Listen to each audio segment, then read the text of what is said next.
I feel like a parent who's about to have the sex talk with their kid. It's a conversation that we're all dreading, but you know that it has to happen. I'm having a heavy conversation like this one, or rather, in having a heavy conversation like this one, there's a tightrope that the initiator feels like they have to walk. That's how I feel, but my feeling is that I have to trust my intuition and that now is the time to talk about how to prepare for recession without all of the hysteria connected to it. As a Gen Xer, I've experienced a number of recessions, some worse than others, and I've discovered a couple of things from my past experiences with them. The first is recessions always come. No matter what you hear in the news, they will always come. Since the beginning of the United States, we've had 47 of them in history. They always come. So if you don't believe me, they always come. The second is that the signs start showing up earlier than you think, but most people ignore them. And finally, the third lesson, the more and earlier you prepare, the better off you'll be. This episode will share a number of ways that you can prepare for the next recession and emerge unscathed, hopefully, on the other side. Please note the beginning of this show will be tough to listen to because I'm going to share some tough stuff. It was hard to prepare for this episode. It felt a little emotional, but I wanted to kind of remove some of the emotion out of it and just let's have some real conversation and real talk about the fact we're going to have a recession probably in the next year or so. I'm going to tell you my opinion on that and a little bit more. To get to the show notes, make sure you go to michelleismoneyhungry.com/how to prepare for a recession. Again, you will go to michelleismoneyhungry.com/how to prepare for a recession. Please note that the end of the episode does end on a positive note, but it does start with some tough conversation. I love helping online entrepreneurs make money selling what they already know, and I do this in two different ways. The first is via my course, Make Money with eBooks. If you have a book that you would like to get written and need accountability, community, a cheat sheet on how to market your book, this course is for you. The second way I help people make money selling what they know is via my brand building group coaching program, which is launching soon. Schedule a 20-minute free clarity call with me on getting your future products out there into the world.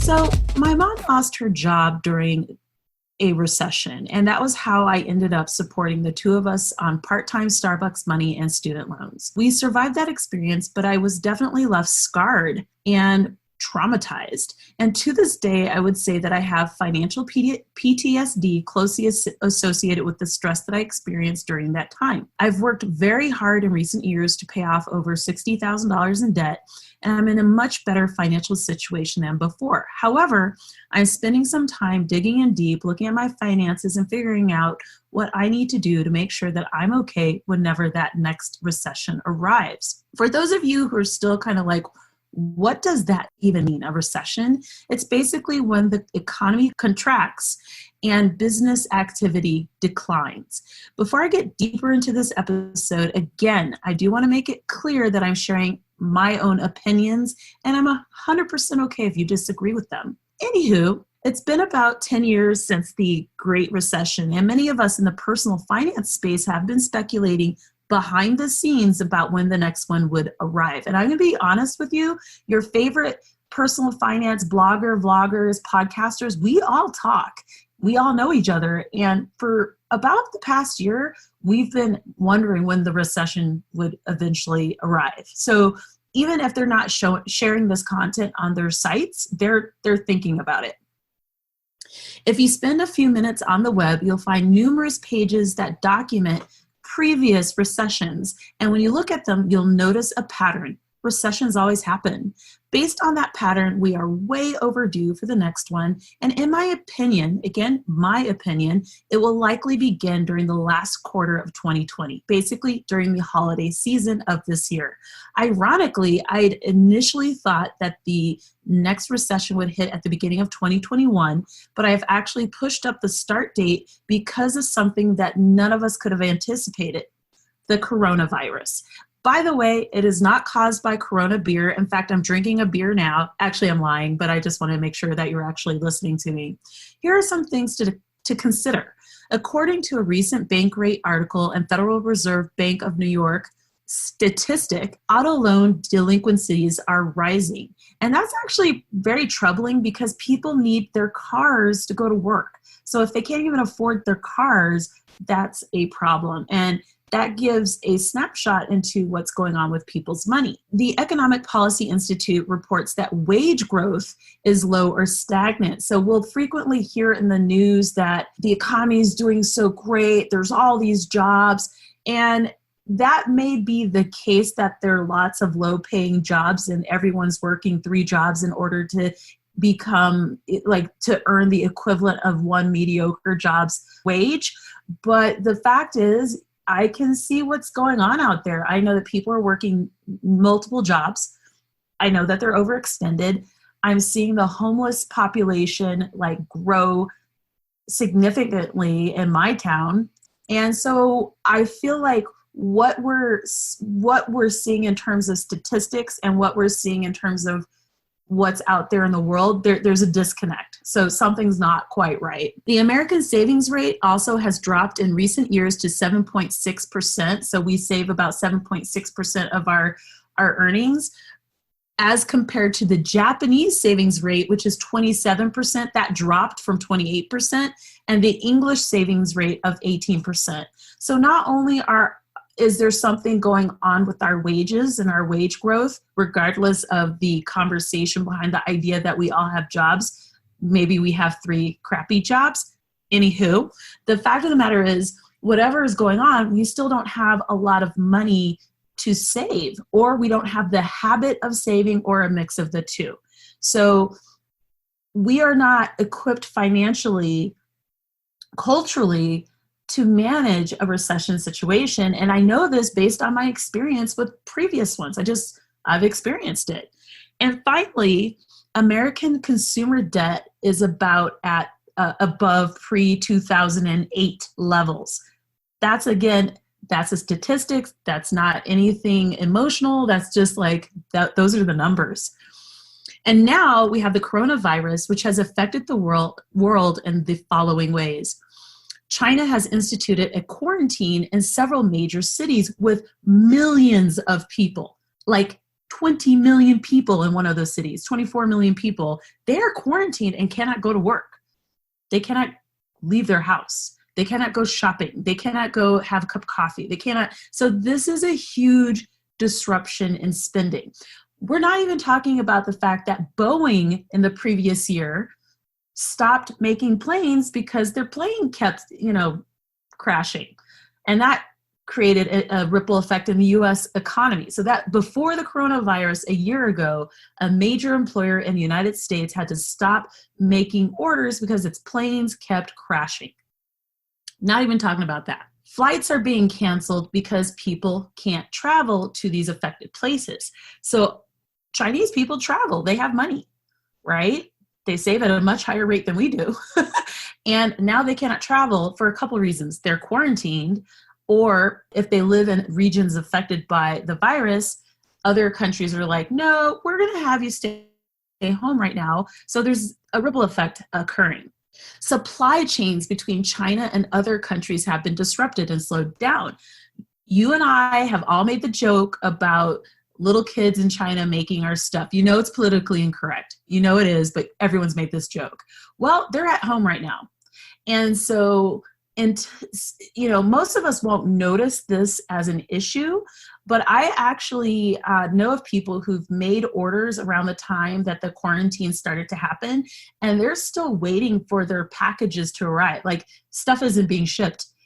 shipped out of the country, out of China, because no one is producing those goods. So I think for people who are like, oh, this is non-issue, I'm like, you're not really thinking very deeply about how this is really affecting people. And it's kind of insulting, actually. Conferences are being canceled. I'm going to actually give you an example of that because I'm recording this on Sunday. Typically, I do this earlier, but I'm recording this episode on Sunday.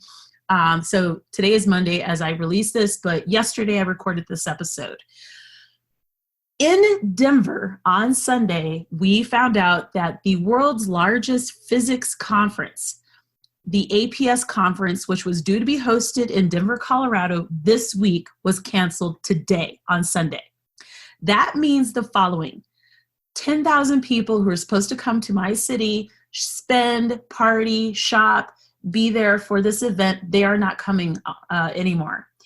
A lot of people who are in that field are in those quarantine countries. They literally cannot get out or will not be allowed in. In terms of money for the city of Denver, that means venues that were anticipating events, like maybe they had contracts, things like that.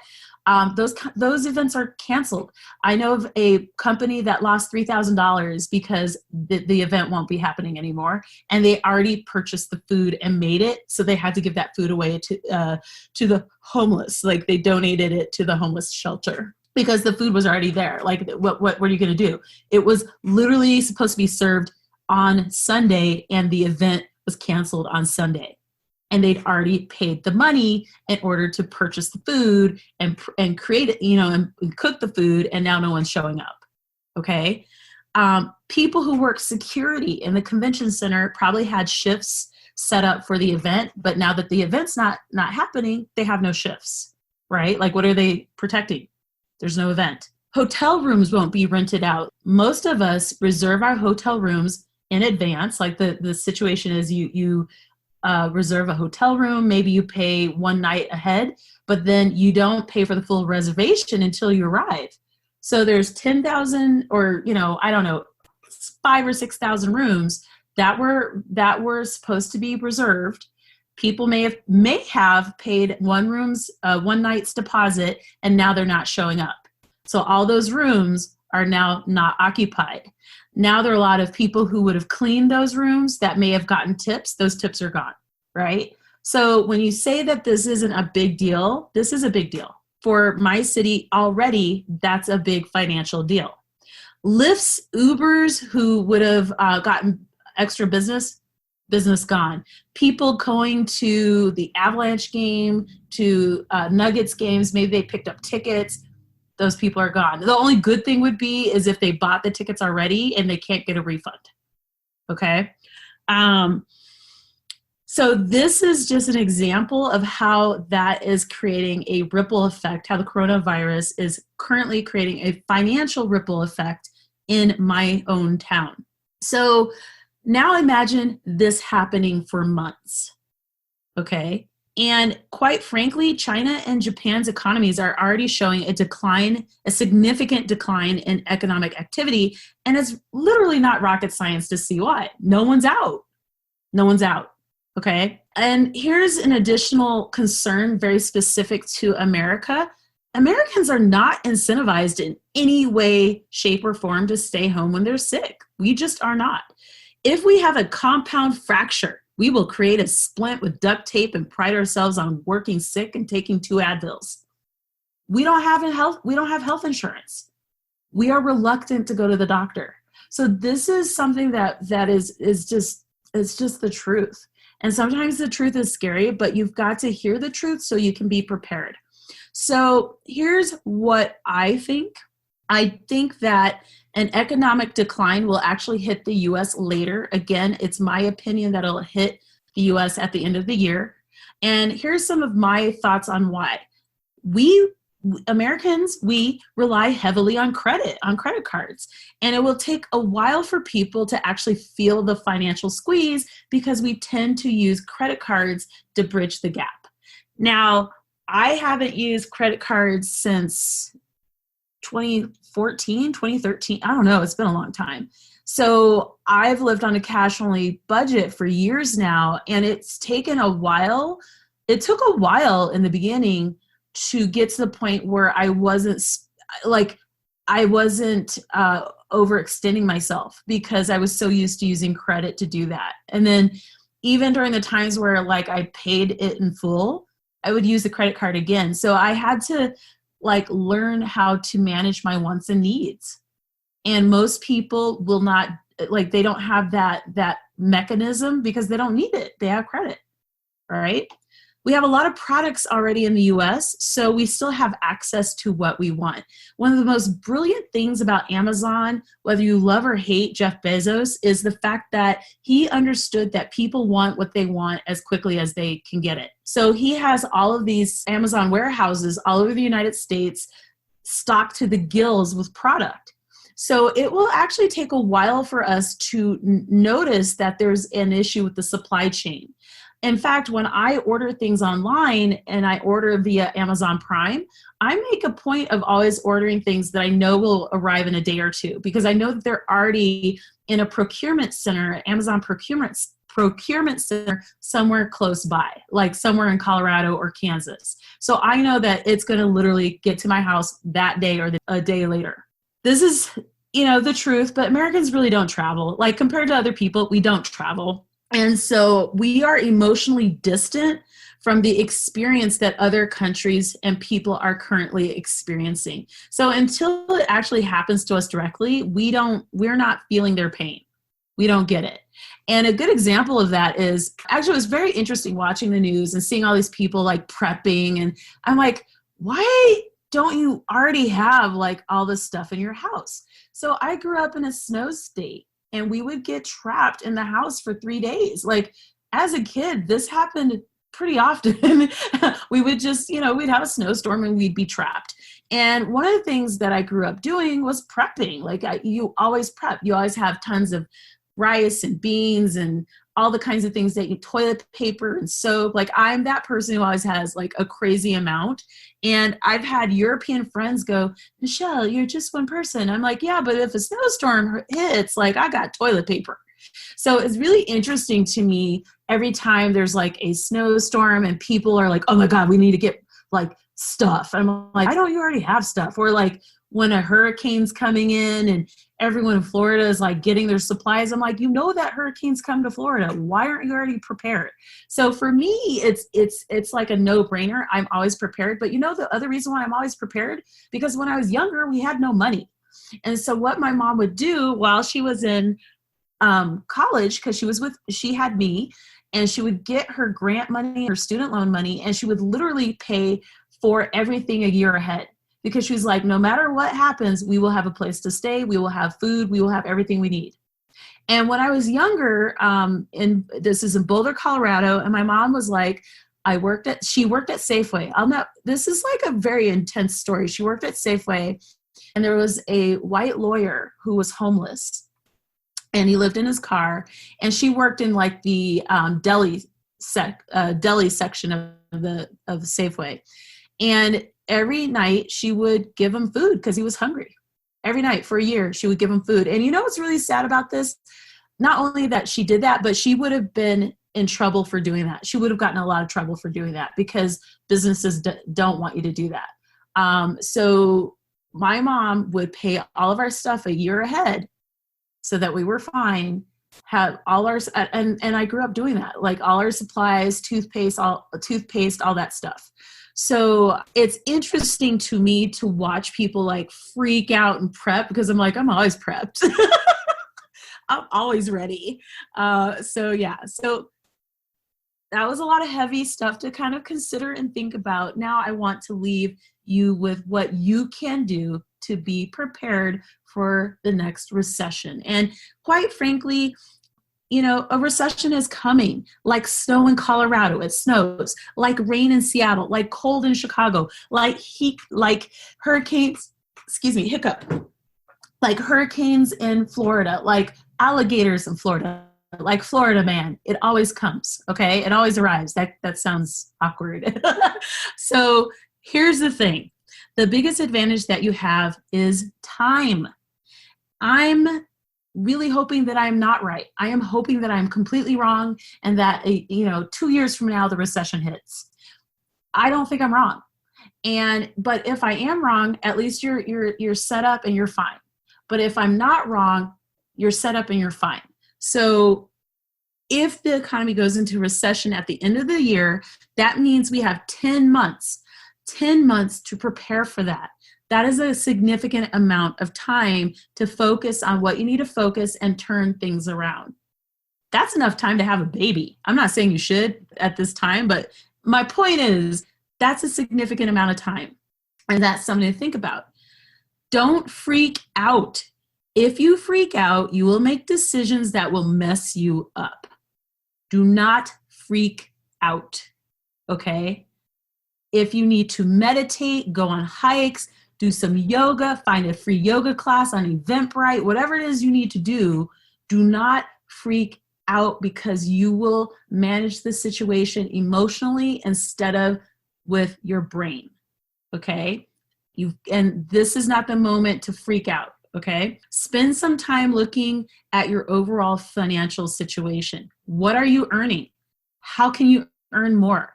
What industry do you work in? And how could it potentially be affected during a downturn? Are you in travel? Right now it's tightening up. It's been tightening up since the newest administration's been elected, but now it's going to tighten up even more so.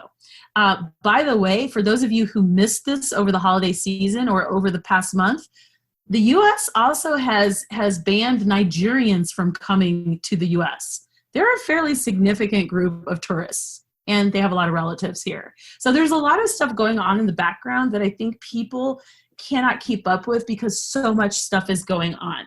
Okay. So if you're in travel, your industry is tightening up and has been for a while. If you're in tourism, your industry, if you deal with international tourists coming into the US, that kind of thing, it's going to tighten up significantly. Domestic tourism actually might become busier because we will travel more in country versus going overseas, and Americans really don't go overseas that much. So you might see more of us traveling around. In fact, Colorado during the last recession, our governor had I think it was like $20 or $20 million line item each year to advertise Colorado as a vacation destination. It was a priority. I really hope that Jared Polis, who is our current governor, does the same. International education will tighten up. That actually has been tightening up since the newest administration has gotten into power. I used to work in international education, and with all of the changes with the visas, the F1, H1s, K1s for fiancés, J1s, it is definitely an industry that is feeling strain. Education, though, for domestic students will get busier because during a recession, more people go back to school. So you might sit there and think, you know what, maybe my career is a dead end and this is a good time for me to go back to school. I don't know. Conferences. So again, I gave that example. So that industry might tighten for a little bit. Again, the shipping industry, as long as the supply chain is slowed down, it'll tighten. If you're quarantined, how will that affect your work? Can you work from home? If not, how can you earn money from home? Do you have PTO? Do you have sick leave that you can use during that time? Is it possible to accumulate that between now and the end of the year? What is your strategy? What is your financial and career plan B? Have you sat down and spoken with yourself basically about that? Like, what's your plan B? What is your debt load? So maybe you have a lot of debt and you need to address that. Now, it is completely possible that you cannot take care of all that debt between now and then, but maybe you can get things under control and have a system for it. Be careful with that process because you don't want to promise what you cannot do. Save as much money as you possibly can. What are your monthly expenses? Currently, my set expenses are about $1,300 a month, but I'm paying off a lot of debt right now. So I'm averaging like about $1,800 a month. Okay. And then at the beginning of summer, because I'm pushing really hard to get some of these things taken care of in the next month or two, it'll drop back down to $1,300 a month. So that is pretty good. That's freaking awesome. But I also have a home that I have to do repairs for and stuff like that. So I have to also take that into consideration. Remember during a recession that there are always people who go out for dinner, do fun things, go to sporting events. There's work to be done. There's sales to be made. If you're, entrepreneur, there's things to purchase. Like, life goes on. But the key is to remember that each time there's a recession, people do react differently because of the actual time that we're in. So part of the difficulty is trying to figure out how to manage it given the moment of time that we're in now. Right now, I'm looking at how I make money. I make money with ebooks. I sell online courses. I coach people. I freelance write in actually a very lucrative industry that ironically will become extremely busy during a downturn because I write about money. And this will be like already, I've noticed that I've gotten a lot more people contacting me about freelance writing in that space. I get sponsors for my podcast, and actually I've created a low-cost sponsorship option for my Colorado blog and podcast for local businesses who might be tightening up their marketing dollars, but willing to market in the way that I'm pitching to people. I make affiliate income. So a lot of this stuff that I do, I don't have to go outside of my home to do. I can just become a recluse. My goal, however, is to increase my earnings in all of my revenue streams and to really focus between now and the end of the year on growing my money. You have the same goal. I am telling you that you have the same goal. You need to earn more. You need to stay calm, pay off unnecessary debt, look at your investments, pay your expenses ahead of time. For example, pay bills annually versus monthly if possible. And just thoughtfully go through your line items and start doing it. Don't go crazy and try to do it all at once. Just do it slowly so that it's manageable. Add to your monthly payments so you can pay ahead. So like if you can pay ahead on your electric, or if you can pay ahead on your internet, or whatever it is that you think you should be paying ahead on because you don't want to lose that item due. Make thoughtful switches to the financial tools that you use. I use Mint Mobile for my cell phone coverage, and I pay $35 a month or about $420 a year for phone services, and it's good service. I use a car share and have cut my transportation costs to less than $1,500 a year. I think it's more like $1,300 a year, but that's really good. I still shop at Whole Foods, Sprouts, Safeway, Trader Joe's, but I use my Ibotta app to save money, or the store's savings app. If you love yoga, dance, or core power, sign up for your studio's work for class options. So every single studio I've ever attended as a obsessed dancer, there's always been opportunities to barter some time for classes, and you can save a significant amount of money doing that. So this is the time to start trying to get in on all those things. Focus on opportunities and tune out the crazy talk. There are a lot of opportunities that will present themselves during a recession. Be prepared, get prepared. You still have time. If you enjoyed this episode, I just keep slurring today. If you enjoyed this episode, please do like and subscribe. Again, go to the show notes at michelleismoneyhungry.com/how to prepare for a recession. I do hope that I am wrong, but they always do come. So it's better to be prepared, and it's going to be interesting. 2020 is a little too hectic for me already, but you know what? We're going to make it work. Have a great day. Talk to you soon.